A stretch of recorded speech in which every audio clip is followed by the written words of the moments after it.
El siguiente capítulo tiene contenido educativo. Lógicamente va a decir que no cumple los requisitos establecidos en el Código Orgánico General de Procesos, por lo tanto no es ejecutivo y lógicamente tiene el derecho de poder demandar conforme se acople el documento que está presentando. Entonces, lógicamente, después de la cuestión esta de tiene el término para contestar a la demanda, la parte, el deudor o la parte demandada tiene la obligación de presentar excepciones. Si no presenta excepciones, ¿qué va a pasar? Inmediatamente la parte actora, ¿qué va a pedir? Que lógicamente se emita la correspondiente sentencia. Y cuando ya emite la correspondiente sentencia, ya es imposible apelar. Derecho al descubierto. Derecho para todos. Hola mi gente del podcast jurídico Derecho al Descubierto. Nos encontramos aquí para un nuevo capítulo más. El día de hoy me encuentro con el doctor Cristian Salomón Yuki Villacrés. Doctor, bienvenido. Por favor, preséntese a nuestro público que tenemos el día de hoy. ¿Qué tal, Michelle? Muy buenos días. Sí, en efecto, mi nombre es Cristian Salomón Yuki Villacrés, abogado en libre ejercicio de esta ciudad de Riobamba, provincia de Chimborazo. Ok, doctor. ¿Me podría decir un poquito de dónde estudió, qué tal fueron sus estudios, por qué eligió Derecho, para conocernos un poquito y ahí sí abordar el tema en cuestión? Claro, en efecto, yo estudié Derecho en la Universidad Regional Autónoma de los Andes de la ciudad de Riobamba, provincia de Chimborazo, Universidad Uniandes Riobamba. Entonces, lógicamente, escogí esta carrera por servir a la sociedad, por dar un mayor beneficio a todas las personas que más necesitan. Es una muy noble labor, creo que de lo que hacen los abogados también, aunque últimamente estamos siendo tachados, estamos siendo, se podría decir que puestos en el mismo saco, como dicen vulgarmente. Pero bueno, yo creo que la carrera de Derecho es una carrera muy bonita porque no solo hay que verle del lado malo, sino también del lado bueno, en la cual la gente trata de buscar la justicia, aunque muchas personas dicen que la justicia en sí no existe, como la verdad tampoco existe, no es una verdad certeza, pero por lo menos tratamos de buscar la igualdad en las personas. Correcto. Bueno, ahora sí, vamos a lo que vinimos el día de hoy. Vamos a hablar sobre los títulos ejecutivos. Primero creo que es importante definir lo que son los títulos ejecutivos, que no son solo las letras de cambio, no son solo los pagaré a la orden, que mucha gente dice el título ejecutivo es letra de cambio, pagaré a la orden. Sino existen otros títulos ejecutivos, como el testamento también hay. ¿Por qué un testamento puede ser un título ejecutivo? A ver, primero tenemos que partir de la definición o de qué es un título ejecutivo. Un título ejecutivo es un documento en el que efectivamente existe una condición o una obligación. Y la obligación puede ser de dos situaciones, de dar y de hacer algo. ¿Sí? En efecto, una vez que nosotros tenemos conocimiento de qué es un título ejecutivo, se desglosa varios títulos ejecutivos. Y como Michelle me preguntas, es la cuestión del testamento. Y sí, en efecto, este testamento puede constituirse un título ejecutivo. ¿Por qué? Porque en el testamento tiene la condición de dar, hacer o no hacer algo, porque existen condiciones. Entonces, eso sí puede ser reclamado, sí puede ser demandado mediante el procedimiento denominado ejecutivo. Creo que es importante también que nosotros debemos enfocarnos en que existen varios tipos de procedimientos y este título de procedimientos ejecutivos es en sí para hacer ejecutar algo. Aquí hay un derecho plasmado en un documento que hay que solo hacer o pedirle al juez que haga que se ejecute. En cambio, en otros procedimientos, como en el ordinario, es como de conocimiento, es para que el juez reconozca los derechos. En cambio, en esos procedimientos el derecho ya está plasmado en el documento. Simplemente lo que vamos ante el juez es a decirle que por favor ejecute el derecho que está dentro de este documento. Por eso también he visto algunos contratos, por ejemplo, que ponen una cláusula que dicen se convierte en un título ejecutivo para su cumplimiento. Por ejemplo, he visto mucho esto en cuando se comprometen en un contrato de servicios, por ejemplo. Si es que usted ya da su servicio y la persona no le paga todavía, ponen esta cláusula para ir ante el juez y que se haga ejecutivo y exigir el pago de estas. Por eso también dice que es aquí documentos privados legalmente reconocidos o reconocidos por decisión judicial. Correcto. Este documento reconocido por decisión judicial significa que, un ejemplo, entre Michelle y yo realizamos un documento y este documento tiene que ser ejecutado. Y si es que existe esa condición, lógicamente voy a poder demandar. ¿Y cómo hago la demanda? En efecto, cumplo los requisitos que establece en el artículo 142 del Código Orgánico General de Procesos y en efecto, cumpliendo con cada uno de estos requisitos, presento la demanda. En esa presentación de la demanda, el juez va a calificar y va a ordenar que en efecto, en el término de 15 días, cancele o dimita bienes la persona. Si no lo hace de esta manera, en efecto, se procede con la citación y continúa el procedimiento. Después llegamos a una audiencia única que se va a desarrollar todos los elementos probatorios que nosotros hemos plasmado en nuestra demanda. Por eso, la demanda desde un inicio tiene que ir completa con todos los elementos y requisitos que establece y determina la ley. Algo también importante que cuando nosotros vamos a demandar por procedimiento ejecutivo es necesario o es imprescindible que nosotros acompañemos el título ejecutivo. Porque leí por ahí por el COGEF que dice que este no es subsanable. Si es que nosotros, el juez, a lo que vea el proceso y vea que no está el título ejecutivo, obviamente va a devolvernos y no nos va a admitir esta demanda. Eso también creo que es importante, que en el procedimiento ejecutivo hay que mandar siempre el título ejecutivo para que el juez también analice y pueda calificar y diga, bueno, sí es ejecutivo o no es y debe irse por otro procedimiento. Correcto. Nosotros como abogados en libre ejercicio tenemos que asesorar de una manera adecuada al cliente. Y en efecto, cuando viene el cliente, nosotros debemos analizar los elementos constitutivos de una letra de cambio, en este ejemplo, ¿no? Y vamos a determinar y vamos a ver si es que es viable demandar por procedimiento ejecutivo. Y si cumple con todos los requisitos que determina la ley. Derecho al Descubierto, segunda temporada. Capítulos nuevos todos los martes y jueves a las 6:30 p.m. en nuestro canal de YouTube. ¿Cómo yo veo o cómo yo compruebo que en efecto yo firmé? Ahí vienen las experticias o las pericias que se conocen, como la documentológica o la experticia grafotécnica, para determinar si la firma contenida en el título ejecutivo o en el pagaré es de mi autoría. Y en efecto, lógicamente va a determinar. Aunque mi firma con la que yo plasmo documentos, tanto de públicos como privados, la haga de manera diferente, va a corresponder a mi autoría. Y ese documento va a servir. Pero si en efecto, regresamos a un ejemplo que puso al inicio, me dice, présteme $1,000 y firma Michelle como deudora. Y en efecto no firma con la firma que es y le hace firmar a otra persona, en efecto ahí sí ya existe una falsificación, es un vicio. Y eso lógicamente ya no es una situación que se pueda seguir por vía civil, sino ya estamos incurriendo un delito de carácter penal y eso sí, lógicamente va a tener que investigar ¿quién? La Fiscalía. Y lógicamente nos vamos a tener a lo que dice y determina el Código Orgánico Integral Penal.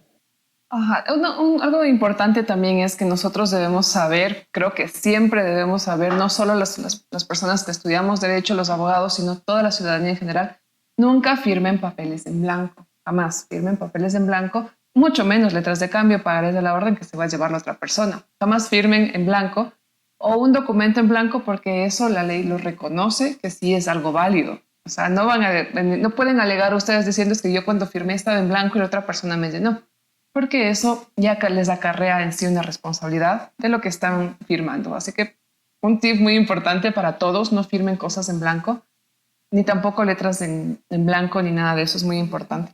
Correcto, normalmente nosotros ahí en esa cuestión, no todas las personas son iguales, ¿sí?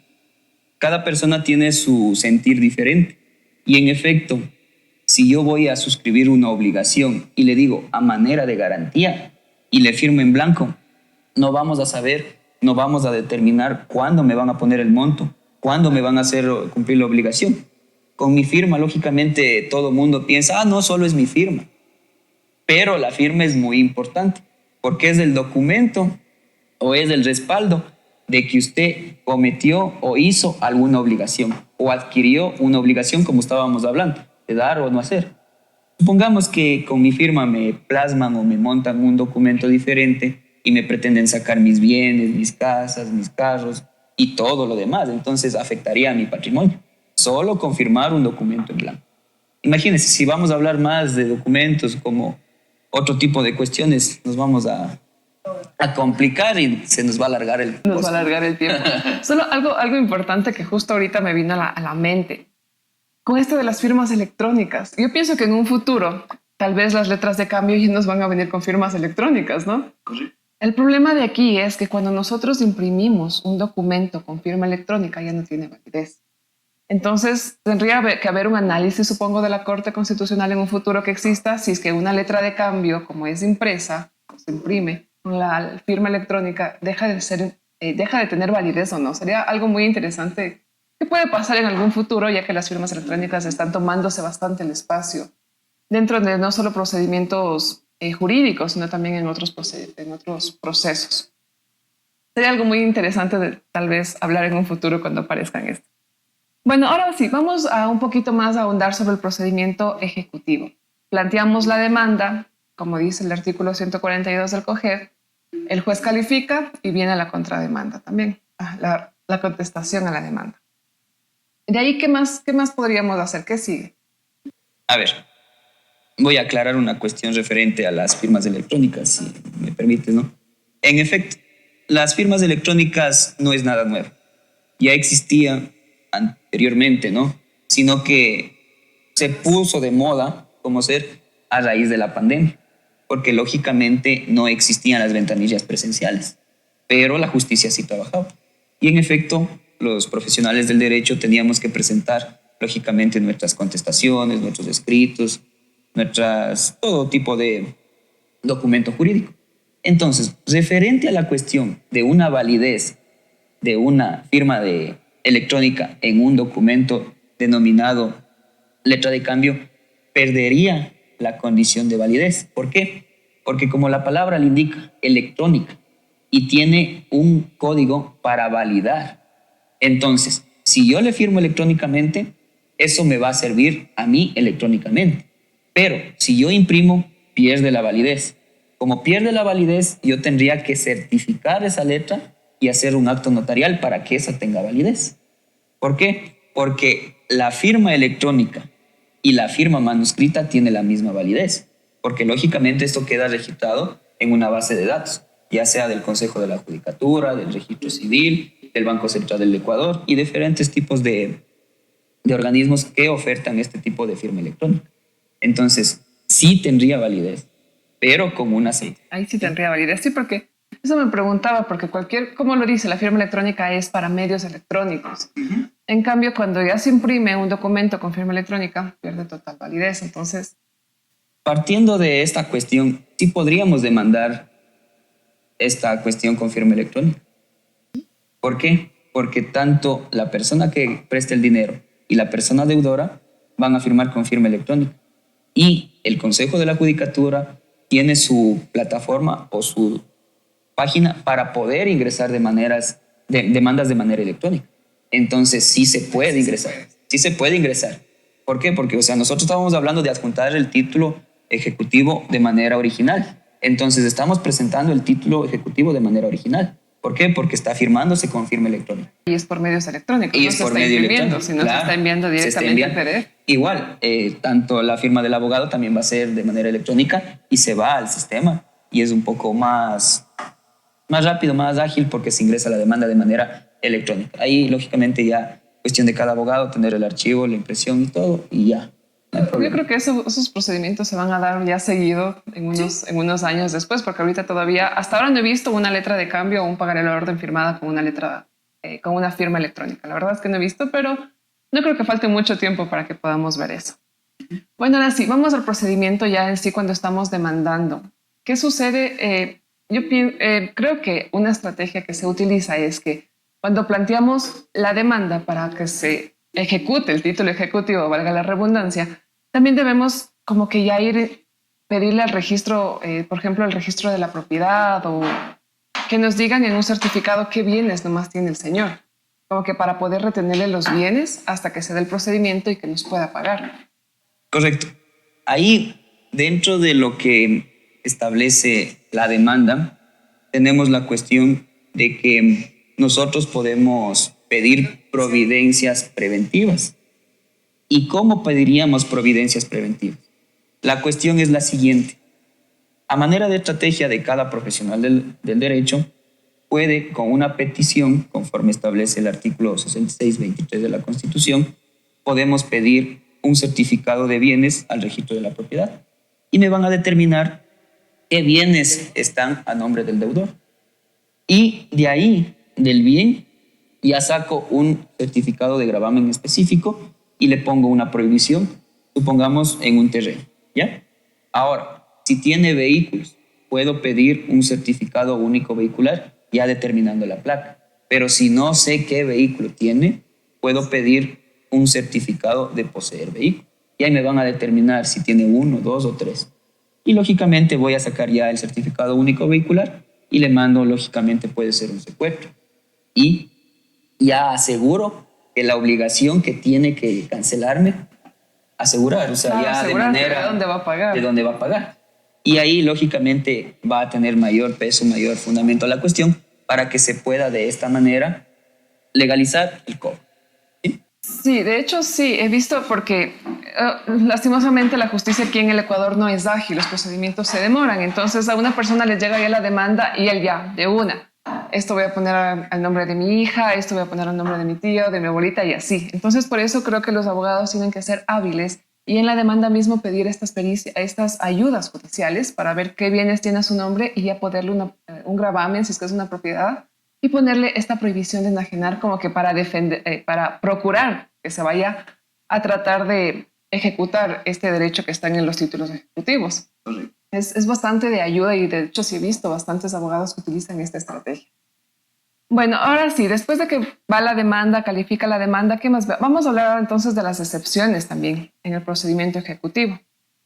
El artículo 353 nos habla de las excepciones. Por ejemplo, en el procedimiento ejecutivo, la oposición solamente podrá fundamentarse en las excepciones. Ya habíamos hablado, ¿no? Que si un título no es ejecutivo, el juez obviamente no nos va a decir que no cumple los requisitos establecidos en el Código Orgánico General de Procesos, por lo tanto, no es ejecutivo y, lógicamente, tiene el derecho de poder demandar conforme se acople el documento que está presentando. Entonces, lógicamente, después de la cuestión esta de tiene el término para contestar a la demanda, la parte, el deudor o la parte demandada, tiene la obligación de presentar excepciones. Si no presenta excepciones, ¿qué va a pasar? Inmediatamente la parte actora, ¿qué va a pedir? Que lógicamente se emita la correspondiente sentencia. Y cuando ya emite la correspondiente sentencia, ya es imposible apelar. Y lógicamente ya cabería un cobro directo. Y ahí sí ya viene la estrategia del abogado de seguir el proceso correspondiente para hacer una ejecución, una liquidación. Y si es que nosotros pusimos ya una providencia preventiva, lógicamente proceder con la ejecución esa para, lógicamente, proceder al embargo, al remate y todo tipo de situaciones que vienen después. Sí, esto de las excepciones es bastante interesante, de hecho. Correcto. Creo que todos los que estudiamos Derecho debemos saber esto de las excepciones. Porque esto de las excepciones no puede hacer el juez de oficio, sino siempre tiene que ser de parte, ¿verdad? Y obviamente, si es que yo soy la deudora y veo que la letra de cambio ya prescribió, tengo yo que poner la excepción. El juez no me va a dar diciendo, vea, ya está falsificada, vayan nomás. No, el juez, si es que yo no presento la excepción... Prescrita, se me fue la palabra. Si es que yo veo que ya está, el juez ve que está prescrita, no me va a decir, bueno, ya prescribió, ahí queda. Sino yo como demandada tengo que proponer estas excepciones. Esto de ley tiene que ser de parte. Eso no se hace. Correcto. En juicio. Es que lo que pasa es de que el legítimo derecho a la defensa da la oportunidad para que el demandado contrate a su abogado de su entera confianza. Y este profesional, ¿qué va a hacer? Asesorar de una manera legal, de una manera ágil y de una manera que se llame una verdadera defensa técnica. Si no, yo no me defiendo y lógicamente dejo ahí el proceso. Pero por algo, lógicamente, tendríamos que contratar a un profesional y determinar y ver si cumple o no cumple. Lógicamente, si es que ya está prescrita la cuestión, voy a poner una excepción de prescripción. Pero si es que le veo que la letra está bien, que tiene su fecha de vencimiento, que es mi firma, que es conforme yo acordé y toda la cuestión, lógicamente, ¿qué voy a hacer? Y yo a mis clientes les recomiendo, hagamos así, contestemos a la demanda, pactemos un pago y arreglemos el procedimiento. Porque es mejor o para la justicia arreglar y solucionar el problema que estarle dilatando más tiempo. ¿Por qué? Porque se va a generar interés, se va a generar mora y eso definitivamente va a pagar. Sí va a pagar, pero no enseguida, sino después, pero ya con una mayor alcance. ¿Sí? Con mayores comodidades también. Exacto. Entonces, es preferible hacerlo de esa manera. Pero si la letra tiene vicios, por ejemplo, en cuestiones de firma, en cuestiones de nombres, en cuestiones de invalidez, que no concuerda con los pero digitales, si no concuerda los números, tenemos la firma, una experticia gráfica, para ver si firmó o no firmó. Hay profesionales del derecho que lógicamente se mandan a hacer un cotejamiento de tintas. Si el día de hoy yo firmé una letra de cambio con un esfero de esta magnitud y después aparece firmado o llenado con otro esfero, lógicamente la temporalidad de las tintas va a ser muy diferente. Pero la cuestión es de que el documento está válido y sí sirve. Porque la obligación se plasmó y se firmó de esa manera y se acordó de esa manera. Sí. Bueno, esto también es muy importante. No sé cómo se hagan esas pericias. La verdad es que es verdad que eso ya también se podría decir que los expertos o los que realizan estas pericias son los ojos de los jueces. Entonces ellos son como que le dan también como que la verdad procesal al juez. Porque en sí el juez lo que él hace es buscar la verdad procesal, porque él solo se basa en las pruebas. Entonces de ahí él saca la sentencia. Entonces esto de las excepciones es muy, muy, muy importante. Que lo tengamos en cuenta las personas que estudiamos derecho o también la ciudadanía, que se fijen mucho en el artículo 343 del COGEF, en donde se habla de esto cuando un título no es ejecutivo, cuando ya prescribió, cuando tiene nulidad formal o falsedad del título. Entonces esto es importante que ellos pidan en la contrademanda, en la contestación a la demanda, yo siempre digo contrademanda, la contestación a la demanda, porque esto el juez no nos va a dar haciendo, porque eso sería imparcial, porque el juez tiene que ser totalmente imparcial. Entonces, si es que él dice, bueno, es que esto ya está prescrito y le ayuda a la otra parte, esto estaría cayendo en un error del juez. Por lo cual es muy importante que la parte demandada es la que pida estas excepciones. Y bueno, para terminar vamos a hablar un poquito de la audiencia. ¿Cómo se realiza esta audiencia? Lógicamente, una vez que nosotros ya hablamos de interponer la demanda, ya lógicamente ya procedemos, no nos olvidemos de la citación, que es la parte muy importante. Claro, si no el proceso se va abajo. Claro, o sea, lógicamente nosotros vamos a determinar que en la citación tiene que estar correcto los nombres. Lógicamente tienen que ver esas cuestiones de que si es que el apellido es con S, con Z, con tilde, sin tilde, porque lógicamente desde ahí nace una cuestión legal y una cuestión de buen encaminamiento al proceso. Si no, nulidad por falta de citación. O, lógicamente, si ya vamos a la audiencia y plantean una excepción, lógicamente no va a proceder, porque no está citada la persona que debería ser. Entonces, las excepciones y la citación y todo el procedimiento es muy importante. Una vez que ya tenemos claro que viene la citación, vienen los 15 días para que la parte demandada conteste a la demanda. Una vez que contesta la demanda, el juez lógicamente va a convocar a una audiencia única. Así se determina y así establece la ley, que se llama audiencia única. ¿Y qué es en sí la audiencia única? Como la palabra lo indica, todo el procedimiento se va a dar en una sola audiencia. Y ahí vamos a, lógicamente, a determinar todos los elementos que nosotros plasmamos tanto en la demanda como en la contestación a la demanda. Y, lógicamente, una audiencia de procedimiento ejecutivo inicia ¿cómo? El señor juez, en efecto, constata la presencia de los sujetos procesales. Si no hay los sujetos procesales, ¿qué pasaría? No se va a dar la audiencia.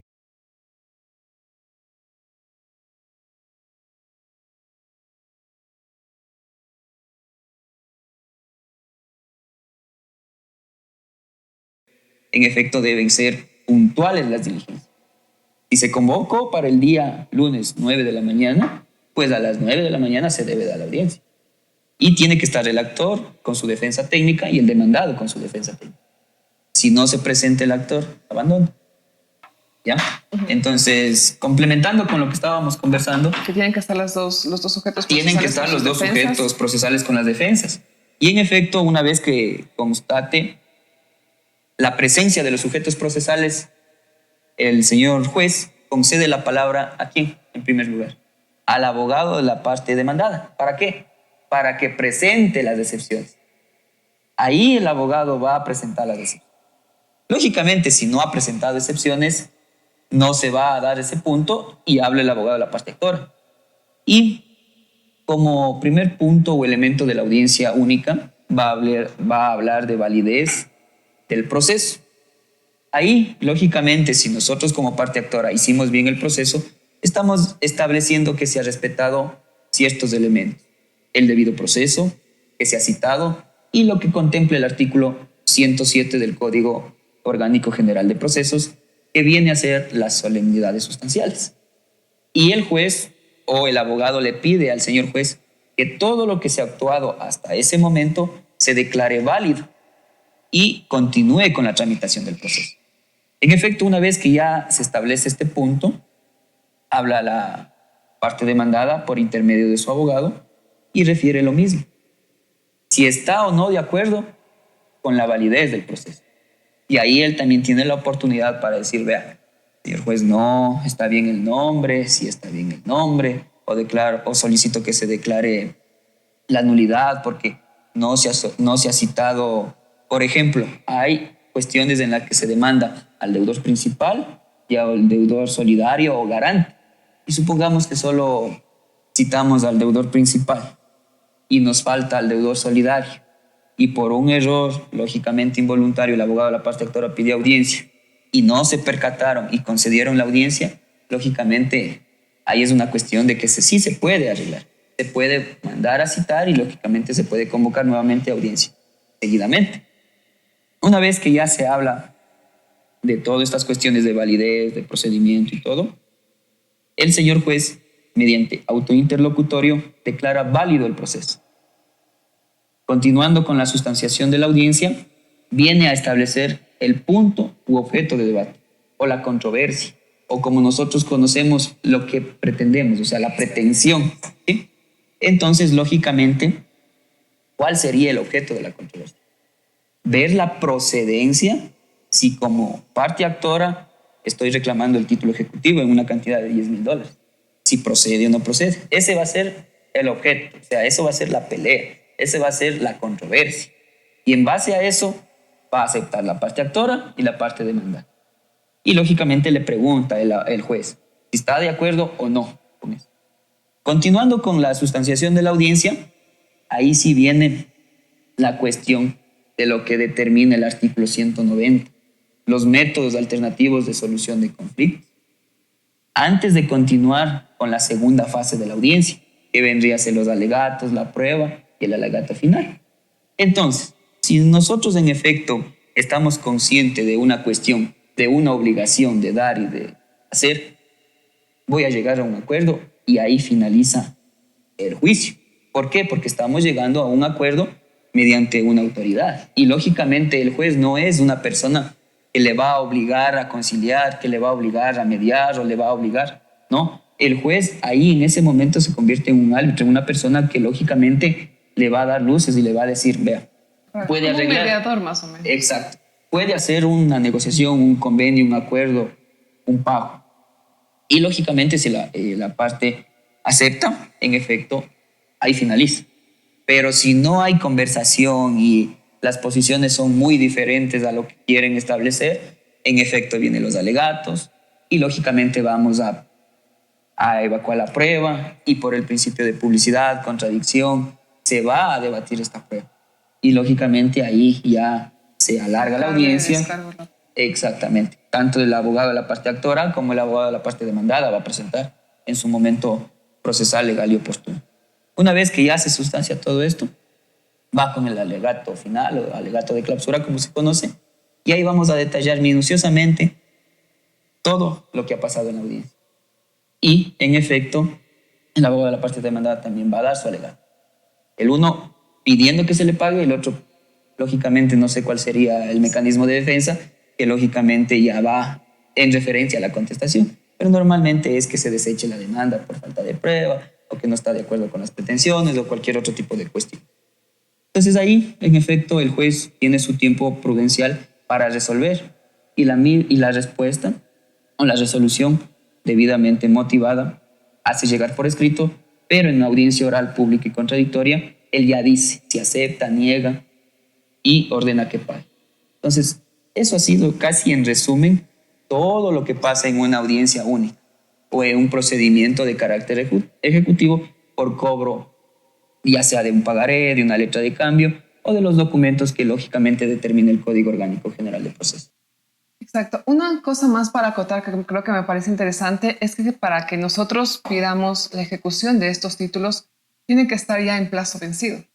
Claro que existen algunas excepciones que lo establece el Código Civil que nosotros podemos pedir antes del pago de estos títulos cuando veamos que el deudor está cayéndose como que en quiebra, más o menos, ahí podemos exigir el pago anticipado. Pero si no sucede nada de esto, nosotros debemos esperar que la fecha vencida del título ejecutivo haya vencido ya para que sea un título ejecutable. Eso también es bastante importante mencionar. No podemos nosotros ir a cobrar un dinero antes de la fecha de vencimiento. Correcto. Más o menos esto sucede en las cuestiones de las instituciones financieras.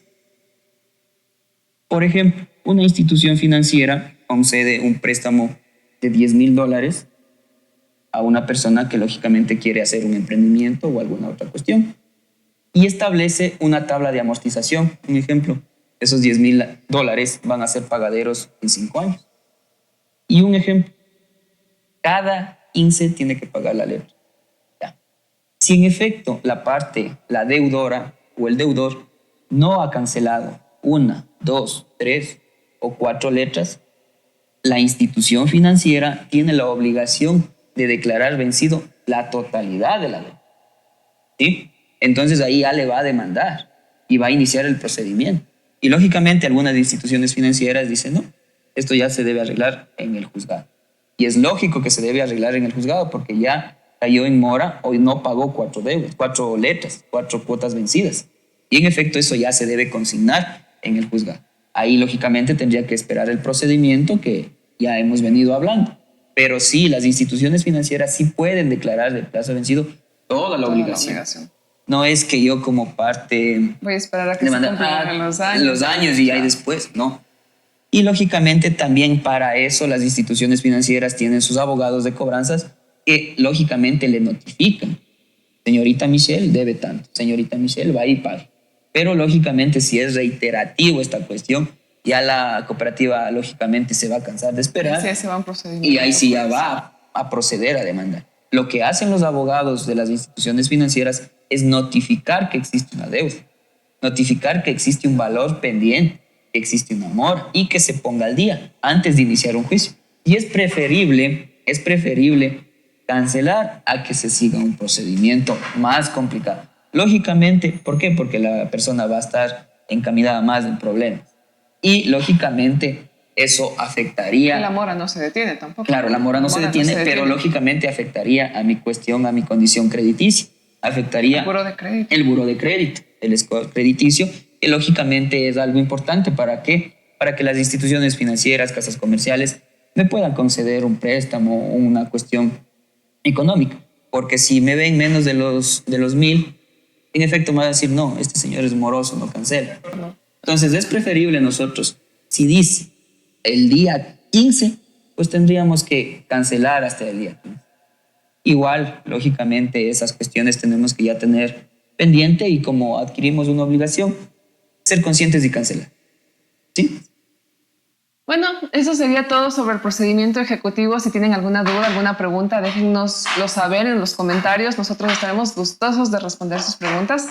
Espero que les haya gustado. Me despido, soy Michelle Zavala y también el doctor va a dar, se podría decir, su alegato final dentro de este podcast. Por favor. Sí, en efecto, Michelle, gracias por la invitación a este podcast jurídico y en efecto se le conviene a la sociedad que seamos conscientes de nuestras cuestiones, nuestras obligaciones y que en efecto nosotros si adquirimos una obligación, pues cancelemos, ejecutemos. No esperemos que en efecto nos sigan un procedimiento para poder contratar un abogado, una persona de confianza que nos resuelva esta cuestión. Sin más que, lógicamente, acotar, me despido. Soy el abogado Cristian Salomón Yuki y para cualquier consulta pueden comunicarse y mis números los dejaré por aquí.